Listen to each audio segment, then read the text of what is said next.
In a city skyline, there's usually one building that catches your eye.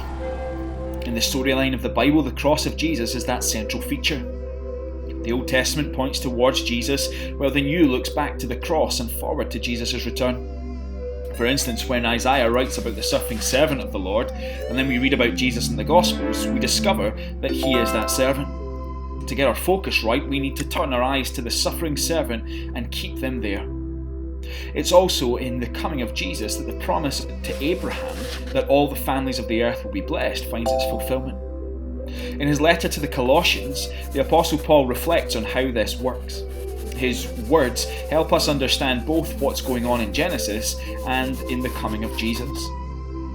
In chapter 1, Paul wants us to see just how big God's plans for the world are.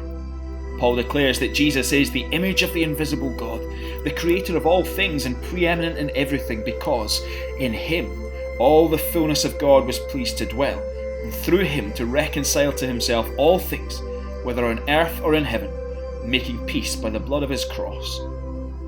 How big are God's plans for the world? They're huge. Paul tells us the scope of what Jesus did on the cross was to reconcile all things, whether on earth or in heaven. What Jesus has done is not simply about getting souls saved, but to bring restoration and reconciliation into every area of life that sin has damaged and destroyed. As we saw in the episode on Genesis, the effects of sin from the fall spread far and wide to all people, places and parts of life. In another episode, God's law showed us that every part of life could be a way to display God's goodness. Now, coming to Jesus, we discover God's plans are bigger than the effects of sin. All things really mean all things. At the cross, we find not only that sin and evil are defeated and death destroyed, but that we are reconciled to enjoy a relationship with God and a new relationship with other people. Paul is giving us a vision of the Lord's plans to redeem the entire cosmos. The cross is the centre point of God's plan to demonstrate his love and glory to the world. Christ is the source and power of the message we share.